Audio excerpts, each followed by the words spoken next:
I found out my son robbed me at an ATM screen. My balance flatlined, my hands shaking, and somewhere in my voicemail, his voice saying, "Dad, you'll understand later."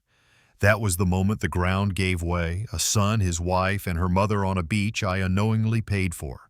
My name forged, my accounts rerouted, my trust cashed out. The betrayal wasn't just financial. It rewrote our family in cold ink. I didn't shout, I documented. I called 911, locked my doors, and let the paper do the talking. What happened next turned a quiet father into a witness, a victim into a planner, and a home into a courtroom with better lighting. This is how I took it back, dollar by dollar, boundary by boundary, without losing what mattered most. Before we dive into today's story, take a moment to share where you're watching from. We love seeing how our stories bring people together from every corner of the world. Your thoughts and comments are what make this community so special, and we're truly grateful to have you here. If you haven't already, don't forget to hit that subscribe button and turn on notifications so you never miss a new story filled with drama, resilience, and unexpected twists. Now, settle in, get comfortable, and maybe grab your favorite drink because this is a tale you won't want to miss. Let's get started. I'm Dan Whitaker, 61, a retired union electrician in a modest split level outside Cleveland. Mornings are steady. The coffee maker coughs, a bus grumbles 2 streets over, and the lake wine threads through a cracked kitchen window. The house keeps its promises. Locks catch, floors don't squeak, and I like it that way. I still work with my hands, just smaller jobs. The knees gripe after years on ladders, but they carry me to a neighbor's porch when an outlet gives up. The hardware store is my loop. They know which screws I buy and ask if the Browns will ever learn clock management. I answer with a noise that means don't hold your breath. Maureen's mug lives by the sink, blue glaze spidering under the handle. 5 years gone and I still wash it, set it on the saucer, and sometimes talk to it when the house goes hushed. I don't say anything important, prices, weather, the hydrangeas along the fence, but the sound of my voice keeps a shape in the room where silence would otherwise spread. Money sits where it should at Lake Erie Credit Union. Modest, honest, the savings are for furnaces that die at midnight and shingles that choose a windy day to leave. Bills auto-pay now, but numbers on screens feel slippery to me, so I keep a paper ledger in the desk. Ruler straight lines, penciled notes, simple columns that tell the story of a month. Mr. Patel next door retired from accounting, though he never truly set it down. On Sundays, we grill the cuts he swears are a bargain if you trim them right. I groan, then hand him a calculator. Tyler, my boy, orbits the house with bright ideas and empty pockets. He arrives grinning, cologne forward, and gestures at the air like he can shape it into a plan. He asks for a spot to bridge him to Friday. Friday becomes a month, then when the client funds. I remember being 32 and believing momentum was a virtue. I also remember paying what I owed. Kayla, his wife, is kind in the way of tidy hallways. She angles her phone to catch good light and speaks in captions that want to trend. Their life is vivid on screens, filters like warm lamps, music that makes even grocery bags feel triumphant. Her mother, Bonnie, carries a polite chill. She notices things people mean to keep casual, which bank I use, whether I've modernized bill paying, why I prefer paper. When she first visited, she praised my hydrangeas and, in the same breath, wondered if Lake Erie Credit Union takes good care of older clients. I laughed it off and brought out lemonade. Cleveland suits a man who likes patterns. The lake shifts color with the hour. The corner store sells coffee that tastes old school and old union buddies honk from pickups. In late afternoon, the wind gets a steel edge and tells me which jacket to grab. On weeknights, porch lights click on in an orderly chain.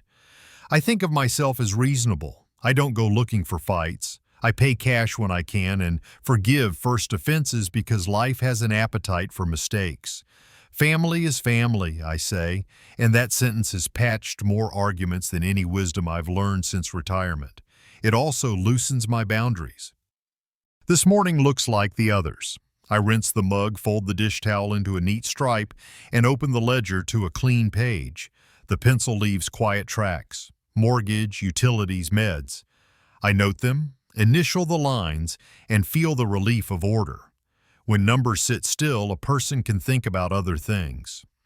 After lunch, I sweep the garage and oil a complaining hinge. Mr. Patel ambles over with a story about a client who tried to expense a bass boat. I tell him he should write a book called Creative Errors. He says he prefers the shorter form. No. We talk about frost dates, then he taps the ledger and says system save bank accounts. Evenings run on rails I laid years ago. I walk the block, count porch pumpkins, return a wayward trash can to the McCarthys, and snug down a loose mailbox screw for Mrs. Jensen. Back home, the kitchen gathers amber light. The radio murmurs. I wash the plate, the fork, the pan. Order is a dock. I tie myself to it. Before bed, I make a last circuit. Windows latched, stove off, back door bolted. I pause at the desk and rest my palm on the ledger's cover. The wood grain feels like a heartbeat, steady and ordinary. I like ordinary. I have built a life around it. I cannot name the small tension at the edge of the room, only that it is there the way a splinter is there, felt more than seen. I tell myself it is nothing. The house is sound. The numbers add. The night is quiet.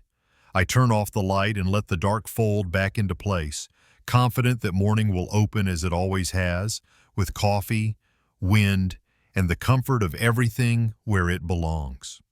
Late on a Tuesday, Tyler arrived with a bouquet that felt cold through the wrap. "Just checking on you," he said. I set the flowers in a mason jar and wiped the counter dry. He drifted toward my desk the way a moth noses a porch bulb, orbiting the paper ledger, the laptop, the shallow dish where spare keys lived. I talked about lake wind and bus detours. The attention kept flickering where the numbers slept. "The way you bank is vintage," he said, tapping the closed laptop. "You should modernize, Dad." He teased the ruler's straight pencil columns, then pivoted to concern. "Fraud was everywhere now," he said. "Passwords should be bulletproof," he added, and said my pencil wasn't armor, his help would be. Bonnie came in with a smile that didn't add heat. She praised the hydrangeas and then, like an afterthought, asked whether Lake Erie Credit Union offered strong buyer protections for older clients. "For older clients, right?" she repeated. I nodded and poured lemonade. Kayla hovered in the doorway, face tilted to her phone. On the lock screen, a beach glowed, pale sand, rented umbrellas, a lounger aimed at a clean horizon. When she caught me looking, the image winked off and the phone slipped into her tote. We performed the domestic choreography, small talk about the Browns, a clogged gutter I meant to clear, the lake's habit of turning to hammered tin before a storm. Ice settled in the pitcher. Tyler tightened a cabinet pull with a flourish and called himself useful. I let the compliment stand. We lingered at the table, passing the pitcher for the sake of passing time. I noticed the way Tyler's knee bounced under the chair and how Bonnie's eyes kept sliding to the ledger as if a magnet pulled there. Kayla adjusted a coaster so it sat square with the edge. The tiny correction felt like a tell. Then the offer came, framed as safety. 5 minutes, he said, covering your blind spots. It's only safeguards, nothing else, he said, softening the edges. He'd set up auto alerts on my accounts, nothing invasive, just warnings if something suspicious ever stirred. I waved it off with a polite, "I'm fine." But he gave me a patient smile and let silence turn into permission. At the sink, I coaxed suds through an old pan while he opened the laptop on the counter. He talked quickly, updates, password hygiene, recovery numbers, clicking past screens before I had parsed their titles. He asked me to read him a code, then another. He explained why security questions needed strong answers, and I nodded. When he closed the lid, he said, "I'll text you the summary," the sentence flapping like a receipt in the air. I dried my hands and tried to replay the steps, but the chain blurred. I could not say which fields had changed or how. I told myself knowing the gist was enough. Toward evening, Mr. Patel stopped by to compare unit prices on coffee and tipped his head at my visitors. On his way out, he tapped the ledger and offered a line he liked when budgets met bloodlines. Electricity and water, good apart, lethal together. Numbers don't love anyone, he added. I called it gloomy. His look said he'd outlived enough Tuesdays to know where some roads bend. By appearance, the house slid back to normal. The flowers drank, the laptop slept, the ledger squared its corner with the desk. But an off-key hum threaded the quiet. I walked the rooms, smoothing the dish towel, latching windows, naming order a blanket and tucking it around the day. Near midnight, a car door thudded down the block. Laughter lifted soft as steam and Tyler's voice threaded into the cricket noise, brighter than the hour deserved. I lay still and felt the old tug under my ribs, that reflex to rise and check the locks again. I got up anyway. I checked the latch, squared the ledger, cracked the bedroom window for air. The night smelled like cut grass and distant rain. The knot beneath my sternum tightened to the size of a coin, and I named it indigestion. Back in bed, I listened to the house settle. The beams sighed once. Ice rearranged itself in the freezer. Somewhere a single drip walked down a pipe and was done. Nothing looked wrong. Everything felt rehearsed. I counted breaths and told myself I'd revisit alerts and passwords in the morning. In the hallway, I paused at Maureen's photo and felt the old wish to ask what I was missing. The air had that metallic hint before rain. I checked the back door twice, then listened to the quiet, each small sound in its place. Sleep would come, I decided, because routine demands it, not because trust had earned it. Sleep came the way a harbor takes a boat, enough to hold. The last thing I noticed was the faint grocery sweetness of those flowers and the way the jar caught a strip of streetlight, throwing a watery band onto the wall. Routine wrapped me, thin and bright. The night held its breath, tonight. Friday morning kept its posture until I logged in to pay the gas bill. Coffee warmed my palm, the ledger lay open to a tidy page, and the cursor blinked at Lake Erie Credit Union's site. The screen spun beat longer than usual, then the numbers landed like a dropped wrench. Where savings should have sat, near zero stared back. A chill climbed my spine, though the mug was hot. I refreshed twice, bargaining with pixels the way a man bargains with a stubborn bolt. The numbers did not blink. Recent activity showed a trip I never took. Airfare, a resort package. 2 quick transfers leaping out of my account. Merchants read like a brochure. Sunridge Travel Holdings, Lakeview Escapes, paired with amounts that belong to someone else's vacation. Dates stacked tight. Same-day movements like a downhill sprint with my wallet open. I set the cup down and it slid, kissing the keyboard with a brown crescent. I dabbed the spill and opened the ledger to last night's lines. Mortgage, utilities, meds. On paper, the month was a fence line. On the screen, a door torn off its hinge. I called the bank. Alondra from Fraud asked whether I had authorized Sunridge or Lakeview. I said no. She said it appeared to be account takeover, that she would freeze the card and flag the account, try to catch pending charges, but cash might be gone. She told me to reset from a clean device, re-enroll 2-factor on related services, and avoid discussing details with suspects. We ended with a reference number and a plan. She paused and said, "You're not alone in this." I answered, "I hear you." I dialed Tyler and got voicemail. Kayla's auto reply thanked me for supporting creators on the go. Bonnie sent a sun emoji and a promise to talk later. I photographed each screen.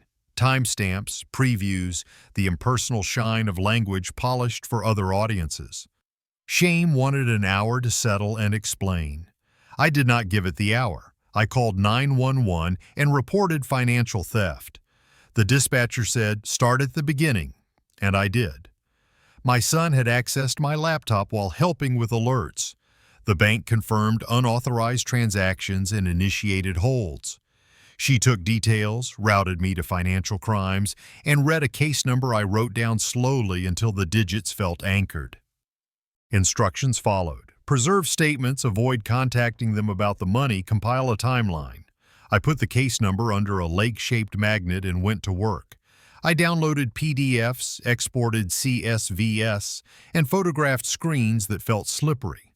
I labeled folders by date and merchant and another by channel, wire, card, ATM. Alondra called back to confirm holds on 2 pending travel charges and to repeat the warning about cash. I wrote her name on my legal pad and added bullets, freezes, flags, chargebacks, 2-factor clean device. Then came the deeper wound. My email recovery number had been changed. She told me to document it.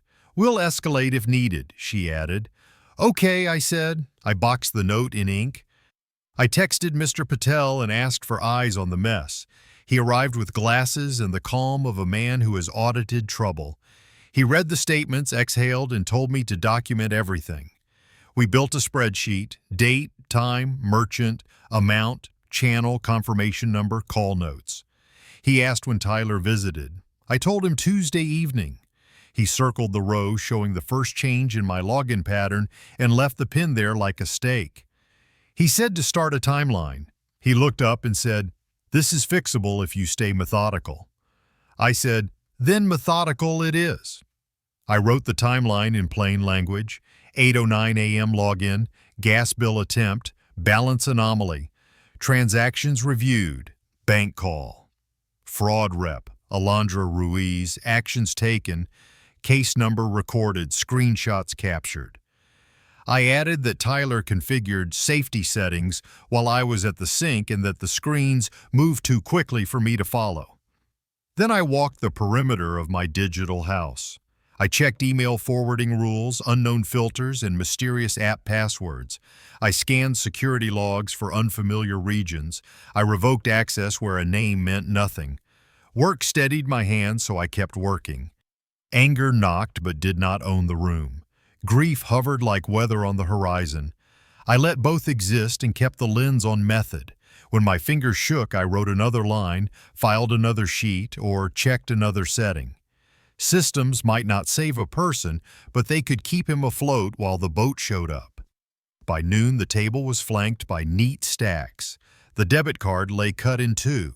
The ledger, which had never failed me, sat beside the case number, which would not lie. I took one breath for Maureen and one for whatever part of Tyler still knew the difference between a loan and a raid. Then I made a vow, plain as a wire nut, and said, "Write it down." This would not be buried in family silence. If the next step was forms, I would fill them. If it was statements, I would sign. The numbers would have company this time, my name, my voice, my stubbornness, joining the pile until the balance began at last to turn back toward me. Saturday, the house wore the clean quiet of a workshop before the first tool is lifted. I had the ledger open, the red legal folder squared to table's edge, and the case number under its magnet like a small lighthouse.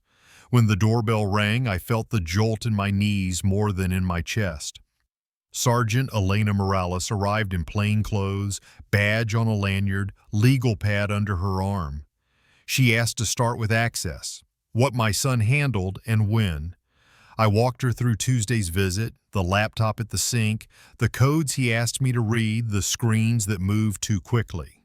She copied the case number from the sticky note, checked serials on my laptop and phone, and asked permission to request IP history from the bank and my email provider. I signed, the pen shivered, then settled. We completed the theft and unauthorized access report at the kitchen table. Evidence over emotion, she said.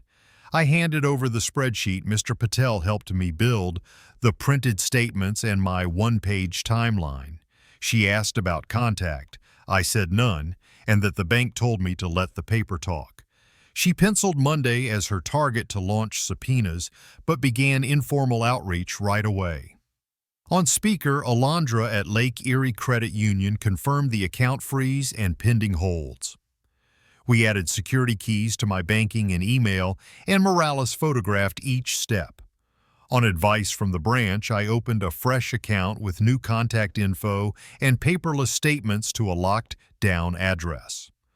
Morales asked me to keep an incident log by hand: date, time, action, who, confirmation number.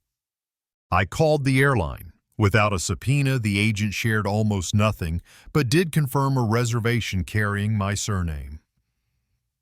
The resort front desk was polite and immovable. The clerk said they could only release details to law enforcement. Morales placed a courtesy call, identified the case, and asked them to preserve the record. Folio, room key logs, ID scans, concierge notes. A preservation hold landed like a tarp before a storm. Useful, not shelter. "We'll get the details Monday," she added. My messages to Tyler shifted from pleading to formal. I left a final voicemail, returned devices, logins, and receipts. Meet at counsel's office Monday noon. I texted Kayla a single line requesting preservation of communications. I sent nothing to Bonnie. Her silence had already learned to wear a face. I screenshotted everything and filed it by date. Ava Chin's assistant confirmed the Monday consult and emailed a checklist: ledger, statements, timeline, screenshots, incident log, a list of changed passwords, and any device I suspected was used. "Bring everything Monday," her email said. Paper made the next hour less abstract. Ava's note listed likely moves, TRO, freeze notices, and a civil complaint for conversion fraud and conspiracy.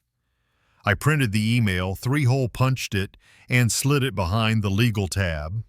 I turned to the unglamorous work. I rotated passwords on utilities, carrier, cloud storage, and credit monitoring, enabling two-factor everywhere.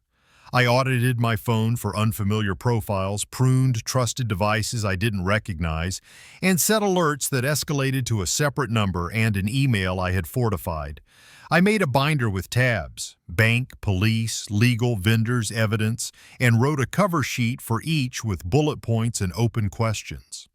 While scanning the smallest transactions, I found the quiet bleed: a $199 auto withdrawal to a security monitor service Bonnie once praised for people of a certain age.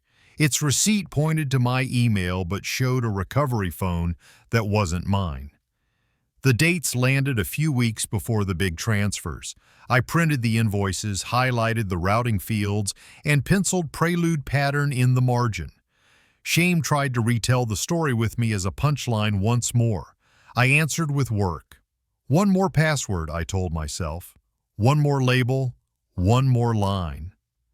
Mr. Patel texted, "Pace yourself," and I replied, working the list, then added, "Thank you." The small exchange steadied me better than coffee.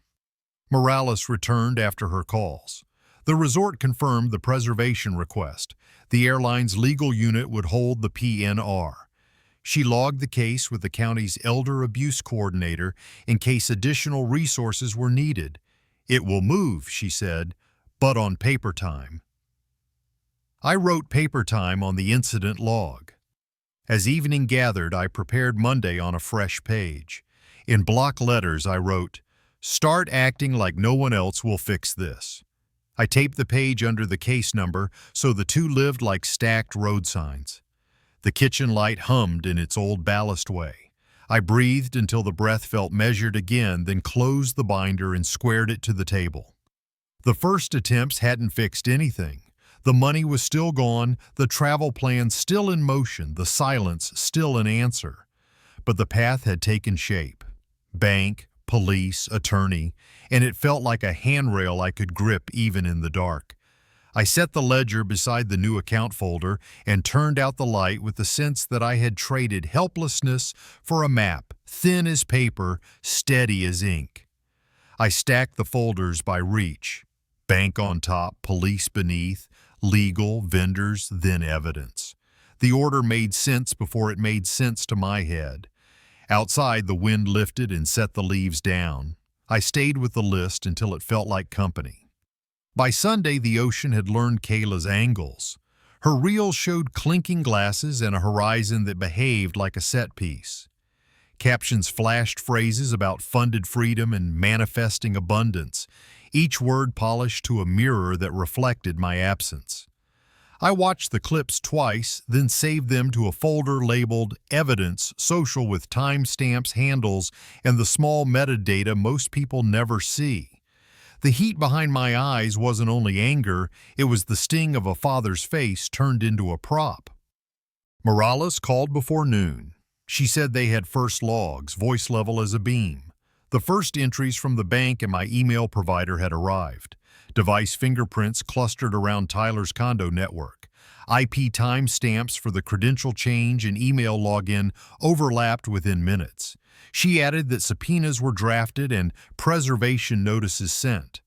I printed her summary and slid it into the binder. Chain of custody began to look like a road I could actually walk. Ava moved faster than weather. She wrote that she was filing a TRO. Her email thread stacked documents into a paper spear, a temporary restraining order to keep assets from moving, merchant-level holds on resort charges, preservation letters to the airline and card processor, a draft civil complaint for conversion, fraud, and conspiracy, and a list pendants ready if we needed to cloud Tyler's condo share. I signed verifications without shaking. She instructed me to route everything through her or the police. I had the strong sense that feelings were still allowed, but only after the signatures dried. The resort replied through the law enforcement lane with a guest authorization on file. My name sat there like a forgery wearing my coat. The signature leaned in rounded loops I never make. My capital W has always been squared, the habit of an apprentice who once learned to print neat for inspection. Morales called it forgery and asked me to circle the differences. I drew slow, careful rings and labeled them for the file. It felt like spotting mismatched wires in a junction box, obvious once you looked with purpose. We staged a controlled video call with Tyler, the way you lift a panel with insulated gloves. I told him, police and the bank are involved. A judge has signed orders. That room you're in is now an address in a case file. The picture sprang open onto a bright rental suite with a balcony and just enough ocean to be smug. He called the money a loan, said he was building something, and that they just needed a break. Kayla insisted everyone helps family, and someone off camera coached her phrasing. Tyler looked sideways, then back, wobbling between defiance and an unease he couldn't hide. He asked if they could just send it back later. Midway through, Morales joined on speaker and identified herself. The temperature changed. The call had been a family quarrel dressed as a vacation, and now it wore a badge. Then she said, "One more thing. A beneficiary change application using Maureen's social security number 2 hours after Tuesday's safety session." She said browser fingerprint and autofill pointed to Bonnie's device. The accusation didn't need volume. The facts did the work. A ping from Ava landed, judge signed holds, sheriff notification, and resort preservation of logs and receipts. I forwarded the orders to Morales, who logged them into the criminal file. The process had teeth now. Paper was no longer suggestion, it was instruction. The reel stopped within the hour. In their place came the slow choreography of consequence. The resort, under notice, knocked at their door. Staff requested IDs. Luggage tags were photographed. The folio stopped breathing. The vacation still had sunlight, but the light no longer belonged to them. I watched none of this in person, and yet I could see it. Kayla's mouth pressed thin, Tyler's pupils darting, Bonnie's chin tilted at an angle she believed to be power. I waited for regret to flood me and found instead a steadier current. I thought of Maureen's blue mug, the ledger open beside it, and the way she once said that forgiveness without boundaries is a loan with no terms. I stood at the sink and ran water not because the dishes needed it. A father can grieve while he files. A man can be hurt and still prefer the clean lines of a timeline to the sticky relief of a scene. Near dusk, the prosecutor called. If he cooperates, returns funds, and details Bonnie's role, charges narrow. Otherwise, the elder exploitation count stays, she said. I wrote it down exactly as the attorney said it, no flourishes. Choice had replaced proof. The proof was stapled, indexed, and backed up. I set the TRO beside the ledger and the mug, three objects that looked odd together until they didn't. In the glass of the window, I could see my face the way you see a worker in a hard hat, tired, alert, not finished. I told the empty room that I would accept a path with restitution and testimony, and that I would still sleep even if we needed to press every count. The house answered in quiet, which is the only honest answer a house can give. I closed the binder and felt for the first time in days the rails under the story. Chaos had been loud and theatrical. Process was quieter and stronger. Somewhere a concierge logged a keycard time. Somewhere a judge initialed a docket. Somewhere a son stared into a phone and saw a version of himself that could still choose. I rested my palm on Maureen's mug and waited for the water to still. Love stayed in the room, but so did arithmetic, and tonight they sat at the same table. I archived the beach clips with the same care I once gave to coiling cable, loose enough to breathe, tight enough to hold. Scrolling backward through their profiles, I mapped the rhythm of posts to purchases, the flight confirmation lining up with a late-night transfer, the poolside breakfast riding on the back of a cash withdrawal. The pattern steadied me more than any speech could. Numbers didn't care about my pride, they cared about sequence. And sequence was beginning to favor the truth. Today, by dawn, the table held two stacks like bookends on a decision. Path A, cooperation and restitution. Path B, press every count to judgment. Maureen's mug sat nearby as a witness I could trust. Ava called at 8 and laid out both roads. For Path A, she required immediate partial return by wire, sworn statements, turnover of every device, a plan for full restitution, and a protective order restraining future access to my accounts. Whichever road you invite, she said, no private contact. Everything through counsel or police for Path B, she listed elder exploitation, identity theft, forgery, conversion, civil conspiracy, liens on Tyler's condo, garnishments, and a civil judgment to enforce. Morales called next and asked whether I would testify if necessary. Yes, I said, put me down to testify. She said be ready for a meeting later today. She noted the resort had preserved key card logs and that the airline would cooperate once service landed. With Ava, I drafted a single-use cooperation proposal. It required an immediate wire, reversal of unused resort nights, device surrender within 24 hours, and a sworn admission naming who changed recovery numbers and who submitted the beneficiary change application. It also required a no-contact order and financial boundaries going forward. Breach any term and Path B would proceed without further talk. Mr. Patel stopped by with coffee and the look of a man who balances columns. He said mercy belongs on its own line so you can see what it costs, and insisted I protect retirement accounts and update beneficiaries properly at the credit union. Document the mercy, he said, and require money to move today. A neighbor forwarded a private post from Bonnie implying I was confused and that family was handling my affairs. We archived the post. Ava filed it under social evidence as pretext of control. By noon, the video conference snapped into place. Me, Ava, the assistant DA, Morales, then Tyler with a public defender, Kayla beside him, and Bonnie muted. Ava presented the offer. Immediate wire today, full plan by morning, device surrender within 24 hours, sworn statements specifying roles. Clear terms, clear consequences, she said. Tyler began with the usual lines that it was a loan and a misunderstanding, a family matter. The logs and the forged authorization answered him. When the signature image filled the screen, the rounded W looked like a mask made for my name. He asked to speak to counsel and we paused. During the recess, Morales received a note from Resort Security. The keycard log showed Bonnie opening the suite safe that morning. We returned to the record. Tyler agreed to surrender devices, return funds from his brokerage by tomorrow, and admitted he changed recovery numbers. He hesitated at the beneficiary change attempt. Ava advanced the browser fingerprint slide that matched Bonnie's device. Bonnie unmuted to clarify and admitted she had set me up with monitoring weeks ago and smoothed the alerts. The ADA marked the time. Ava screen shared the $199 receipt. I spoke once. Restitution in full, sworn truth, and distance. Anything less, we proceed. I confirmed I would testify if terms slipped. Paper resumed its motion. A draft memorandum went around for signatures, non-binding until the wire landed. Morales scheduled afternoon pickup for devices and an inventory.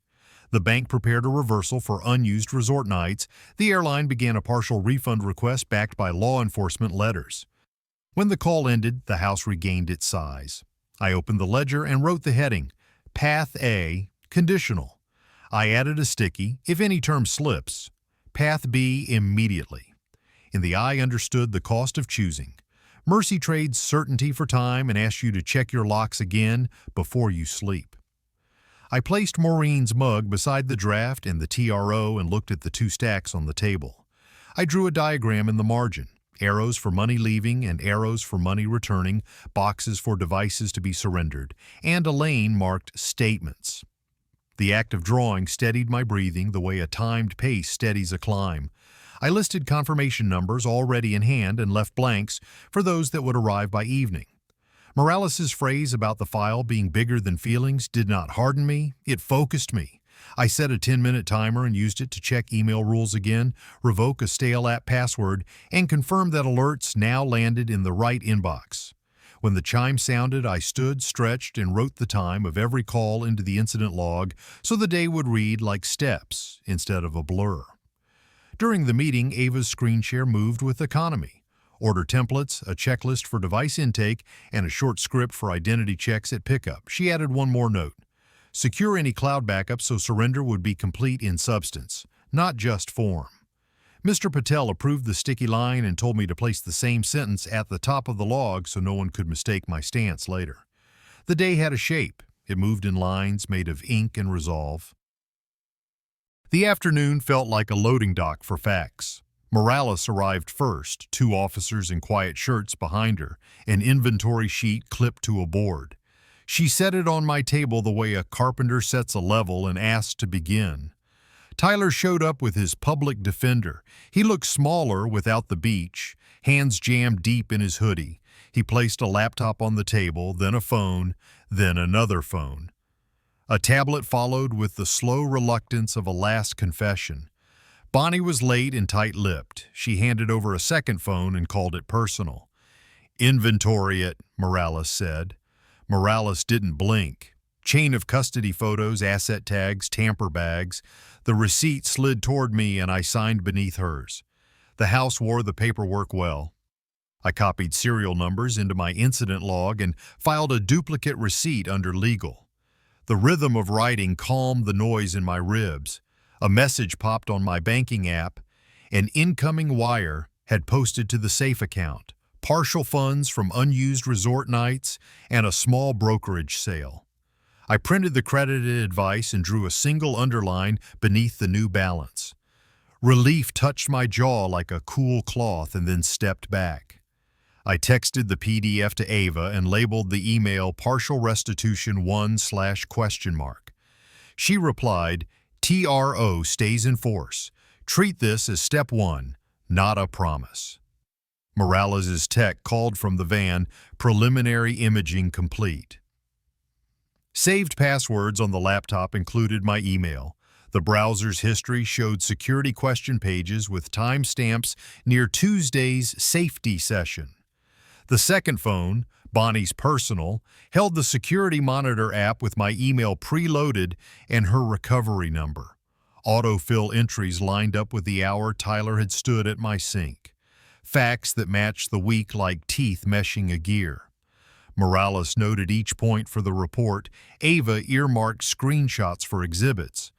I felt the odd dignity of being believed by circuitry. Then friction returned. Tyler's attorney called to say a bank hold delayed the larger brokerage liquidation by 24 to 48 hours. Deadline stands, Ava wrote. I logged that and breathed through anger by writing a small sentence I had practiced. Clock restarted. Document don't negotiate. The page took the heat and turned it into lines. Mr. Patel stopped by with groceries and the steady way he carries air. He mentioned the neighborhood WhatsApp was murmuring, no details, just a run of praying for your family. I felt the tug to scroll and declined it. Some tabs do not help. Pace, he said, tapping the counter once. Pace, I answered. We unpacked milk and apples like men who had decided to let paper speak for them. I moved to the perimeter work. I placed credit freezes with the bureaus, requested an IRS IPPIN, and drove to the credit union to update beneficiaries with an in-person check. Back home, I logged numbers, postal tracking for letters to insurers, and calendar notes for renewals. When the list grew thin, I added one more line, water the fern that Maureen used to scold. The fern held on leaf by leaf, the way a house holds on, quietly. A subpoena returned from the security monitor service answered the question we had already asked with our guts. The account was opened from Bonnie's device with my email and her recovery number. The first alert had been muted a week before the drain. Ava folded this into the exploitation narrative. Morales added it to probable cause notes. The words premeditation and pattern found places in the file that fit them. By late afternoon, my hands shook pouring coffee. I set the mug down and watched the ripple settle. I scheduled the clinic and wrote it in the margin with the same ink I used for subpoenas.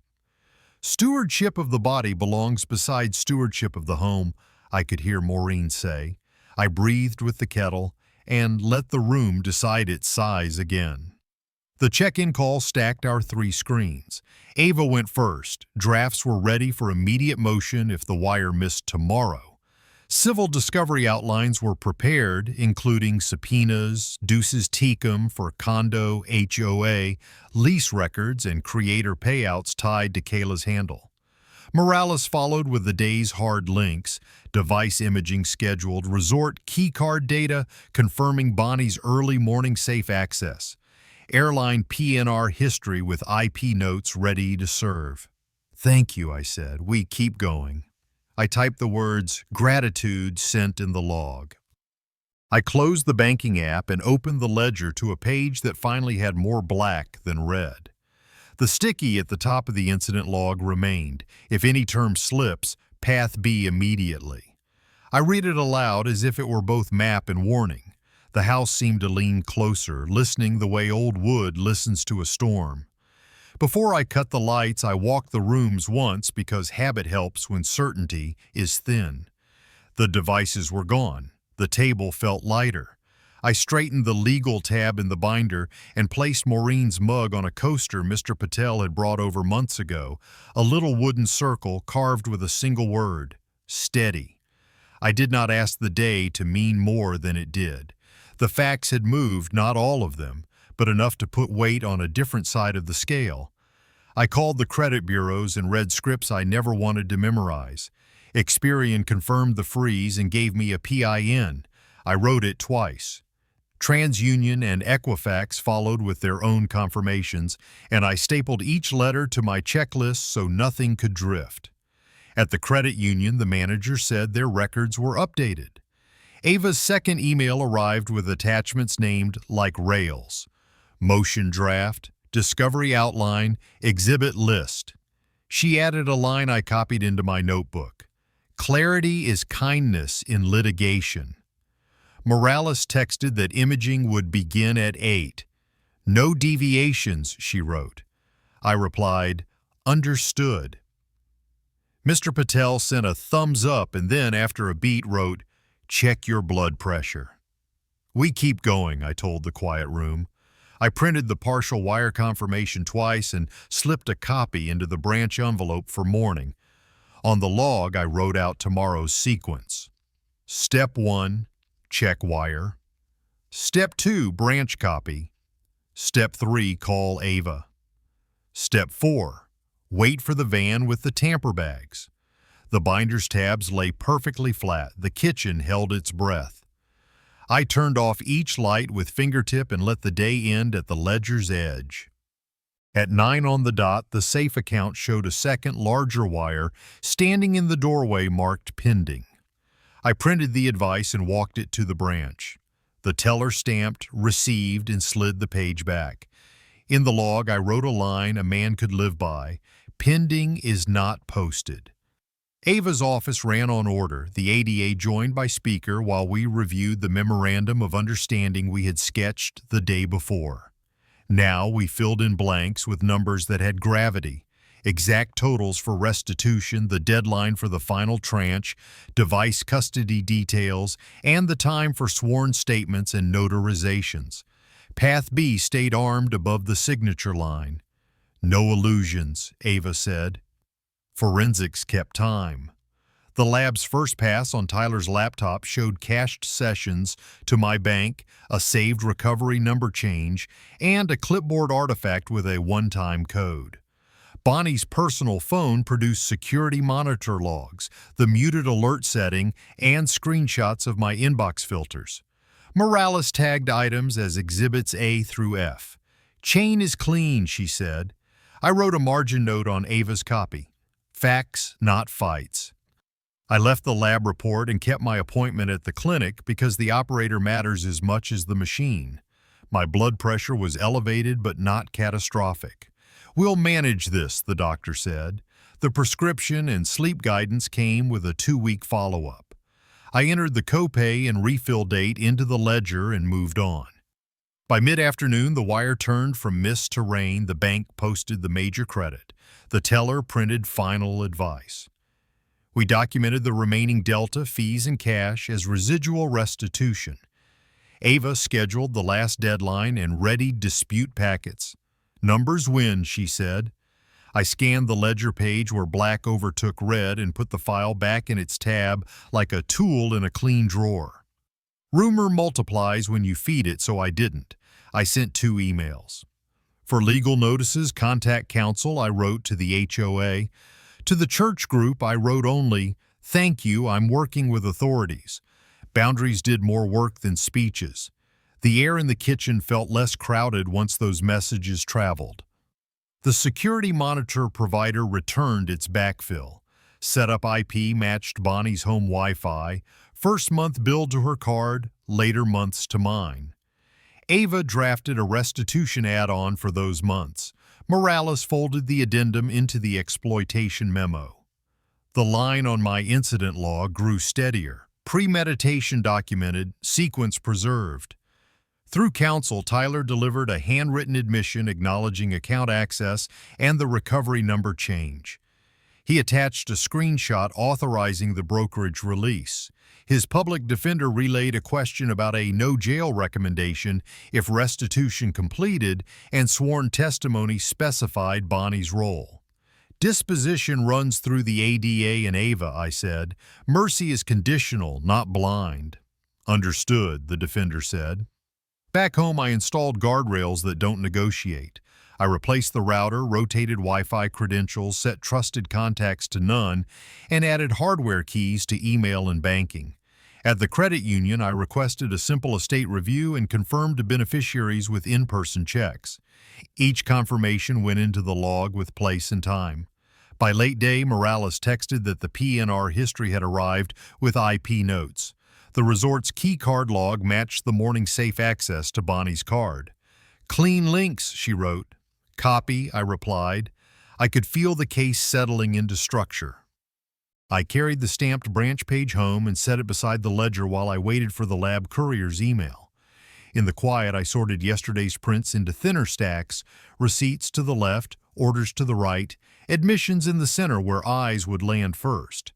I wrote a one-line index on a yellow card: bank, police, legal, vendors, and clipped it to the binder. Ava pinged to confirm the notary time for statements and the window for device custody to transfer from Morales to the lab. "No gaps," she wrote, and I circled the phrase. At the post office, I rented the P.O. box and tucked the key under the dish by the door. Mr. Patel texted to ask whether I had eaten. I sent back a photo of toast as proof. The day kept throwing ordinary tasks at an extraordinary mess, and somehow the mix worked. When the provider's backfill showed Bonnie's IP and card on the first month, I added the amounts to a restitution appendix and totaled the figure twice. The math steadied me. Arithmetic is a kind of railing when the stairs feel narrow.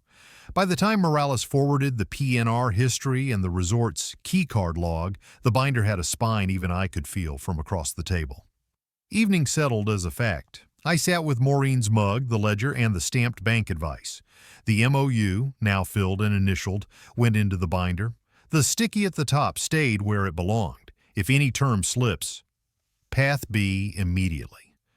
Tyler's counsel sent a note confirming device pickup was complete and that the brokerage would transmit overnight confirmations. We'll send proof of wire G, he added. I forwarded the message to Ava and Morales, then closed the laptop. I stacked the binder, the stamped advice, and the clinic note into a neat column and left them by the door. Tomorrow could find me ready without asking what to do first. The hallway light glowed. The wire confirmation arrived before the coffee finished its slow drip. The bank had posted the final credit overnight. I printed the notice, stapled it to the prior advice, and set both beside the ledger. On a fresh line, I wrote, "Principal restored." Under that, I itemized the remaining pieces, fees, ATM cash, and the months of the so-called security monitor with due by dates. Money home, story not over. By 8:30, the ADA's email laid out the frame. Tyler would be eligible for reduced counts if he cooperated fully. Bonnie faced charges tied to exploitation, identity fraud, and forgery. A proffer session would happen this week, a plea hearing penciled in if compliance held. I replied that I remained willing to testify if terms slipped. "I'll testify if needed," I wrote.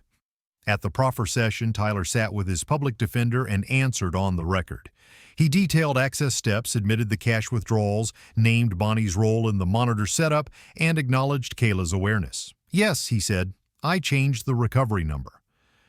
Ava and Morales moved through dates, devices, locations. When a contradiction tried to breathe, it met a timestamp. I watched the record take ownership of pain and relocate it to the binder. Later, I opened a document most people skip. The victim impact statement wanted specifics, not speeches. Facts, not flourishes, I told myself. I wrote about hours of calls, the clinic visit, the way a house feels different when a laptop's glow becomes suspect. Costs, time, and nights of shallow sleep went down in plain numbers. I closed with one sentence for the court. Justice does not need anger to stand. It needs maintenance. Hold me to it, I added. Back home, I reviewed estate documents at the credit union and re-verified beneficiaries. I slid a letter into the binder's front pocket. If anyone asks for access, call Ava, call Morales. No exceptions, I wrote. The note felt like a tool left where it would be needed. Word had reached the HOA and church, so I kept the weather calm. I sent short notes. The matter is in resolution with authorities. I appreciate concern, no details to share. Thank you for understanding, I added. A neighbor later asked for security guidance, and I sent Mr. Patel's household risk list with a reminder. Call your bank first. Bonnie's counsel remitted the back-billed monitor months and fees. The provider disabled the account and issued a certificate of purge. Account removed, the email read. Morales added it to the exploitation file. The ADA noted restitution is not absolution, but it would matter if compliance continued. The ledger began to carry itself. Court morning came with clean edges. The judge adopted the MOU terms into orders. No contact, access bars, restitution schedule. Tyler entered a plea on reduced counts, cooperation required, sentencing would wait. Bonnie's arraignment was set. I spoke once, answering the judge's question about restitution status. Funds posted, I said. Home repairs were civic, not cosmetic. I wrote a rotation policy for the router and Wi-Fi, taped it inside a cabinet, and put hardware keys in a lockbox. I set a calendar rule for quarterly password changes and left trusted contacts at none. None means none, I said aloud. I updated my P.O. box on bank and legal portals, then archived the old mailbox key. In a supervised room, I told Tyler what would and would not change. Boundaries and accountability won't move, I said. What could change is trust, earned later. "I understand," he said. I declined a meeting with Bonnie. Any contact would live through counsel. Sorrow visited, but it did not get to steer. By afternoon, the county site showed orders and next dates. I filed the PDFs and set reminders. Mr. Patel stopped by. We checked the household risk list again and added a line about shredding mail that looks like a recovery notice. "Scammers love the mailbox," he said. He signed the last tab divider like a foreman. "You've got your edges back." The binder moved to the shelf marked "Closed, Retain." The sticky at the top stayed where it belonged. If any term slips, Path B immediately. I poured coffee into Maureen's blue mug and opened the ledger to a page of black ink. Inside the cover, I taped a small card. "Keep the line true." The house answered the way sound timber answers, steady and unremarkable, which is another word for safe. Before bed, I wrote one last note in the incident log. Justice is a system. Love is a posture. Both require maintenance. I put down the pen and let the room find its useful size again. Somewhere, a son made a better choice because the rails had finally been set. I checked the lockbox once, labeled the key, and filed the spare. 30 days later, the ledger looked like a calm lake after a season of storms. The bank's reconciliation letter arrived with the morning mail, a single page that confirmed every scheduled tranche had cleared. I printed a second copy and filed them both under legal executed restitution. The incident log had dwindled to a line or two each day, times, receipts, a short note about the fern refusing to give up. Relief sat in the kitchen with me, not triumphant, simply earned.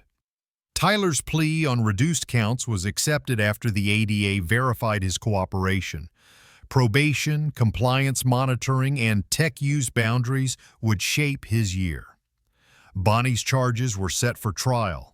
The docket spelled exploitation, forgery, identity fraud. The no-contact order renewed. The judge warned against social framing that sounds like care but acts like pressure.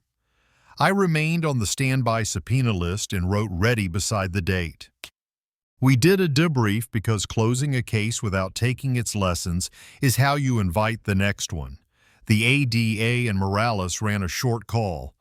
Early preservation worked, clean chain helped, a paper-first posture kept the story from outrunning the proof. Weekend vendor delays slowed us. Next time, the ADA said, better pre-written templates. Ava turned our notes into a one-page victim playbook with hotlines and simple boxes you could check with tired hands. I approved sharing it anonymously. Share it widely, I said.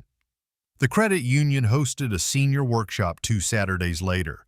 I spoke for 9 minutes, no names, just steps. Trusted contacts equals none, I said. Paper beats story. Preserve first, confront last. Take the checklist, I added. Guardrails became habits in a way that did not exhaust me. The calendar carried a quarterly password day. The router rotation sheet stayed taped inside the cabinet door. Hardware keys lived in the lockbox. The P.O. box became permanent for bank and legal mail. I added a 2-signature rule for any large transfer, me and counsel, and audited subscriptions, canceling the ones that had crept in. Ritual became ballast without turning into theater. The social coda arrived like thunder that never reached the ground. Bonnie posted a veiled family business story. The platform flagged it after the no-contact order was cited, and the post disappeared. Orders apply online too, the ADEA said. Accountability isn't just courtrooms, it is terms that bite when tested. At the probation office, I met Tyler for a supervised check-in. He brought proof of therapy intake and a budgeting class schedule. I see the work, I said. The boundaries stay. I'll keep going, he said. I did not meet with Bonnie. Any contact would live through counsel, the way maps live in drawers until you need them. Closing the binder was less like ending and more like shelving a tool you trust. I wrote the final incident entry, slid the log behind the closed, retained tab, and placed the binder on the shelf where steady things go. Ava's email said case status, stable.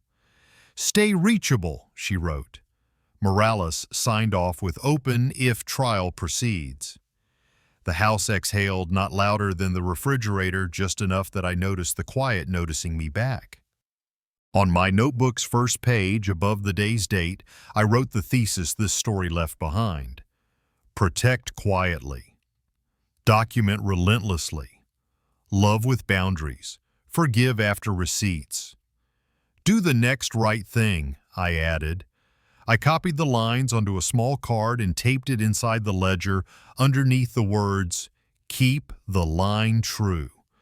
Dawn on the last morning of the log found the kitchen table clean, Maureen's blue mug, the ledger closed, the coaster engraved steady. I locked the door for a walk along streets that had returned to their ordinary business. Leaves hung from the maple like coins that decided not to fall today. The air held the first hint of a season that did not owe me anything. I did not require a parade from it. I preferred the evenness that comes when a plan finishes its work and goes back to being paper on a shelf. On my way home, I bought a stamp and mailed a thank you to the branch teller who stamped received without asking for the story behind my face. I sent a copy of the playbook to the library with a note that said, share if useful. We'll place it near the desk, the librarian replied. When I reached the house, the hallway smelled faintly of coffee and cedar. I touched the binder on the shelf the way a person taps a post to confirm it holds. The phone buzzed with a probation update. Received, I texted back. Tyler had filed his first compliance report on time. Bonnie's counsel had acknowledged the admonition. I forwarded the messages to Ava and Morales and wrote today's date on the corner of the last log page. There would be no more daily entries, just a line if something moved. Life after a ledger is less dramatic than the shows suggest. It is ordinary, and that ordinariness feels like a door that chooses quietly not to lock. Before the day turned into the next one, I stood at the sink and let the water run cold. Justice gave me back my money, I said to the empty room. Boundaries gave me back my life. I dried my hands and set Maureen's mug upside down on the rack. The kitchen returned to its posture. Peace does not erase, it arranges. The shelf held steady, the plan held me steady. A ledger can be more than math. It can be a map that leads a shaken life back to level ground, one verified number at a time. When a breach tears through the quiet, the first instinct is often noise. Explanations, apologies, speeches to the ceiling. But the turning point arrives when noise is replaced by order. Verify, document, enforce. Not because paper is romantic, but because it is reliable. Paper outlasts adrenaline. It outlasts spin. It tells the truth in lines that anyone can follow, even on a bad day.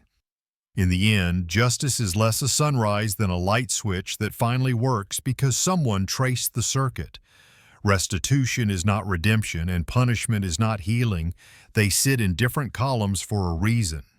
Yet there is dignity in a process that moves from story to structure, from outrage to receipts, from panic to plan. Boundaries do not mean the heart has turned to stone. Boundaries are the rails that keep the train from tipping. So the passengers, faith, sleep, appetite, work, arrive intact. You don't rebuild trust by speech. You rebuild it by sequences. Change the passwords. Freeze the credit. Write the names of helpers in ink. Keep the logs as if a stranger might need to read them, because in one form or another a stranger will, a banker, an officer, a judge, a future self who forgot how the week unfolded. The quiet wisdom here is simple and stubborn. Protect quietly, document relentlessly, love with boundaries, forgive after receipts.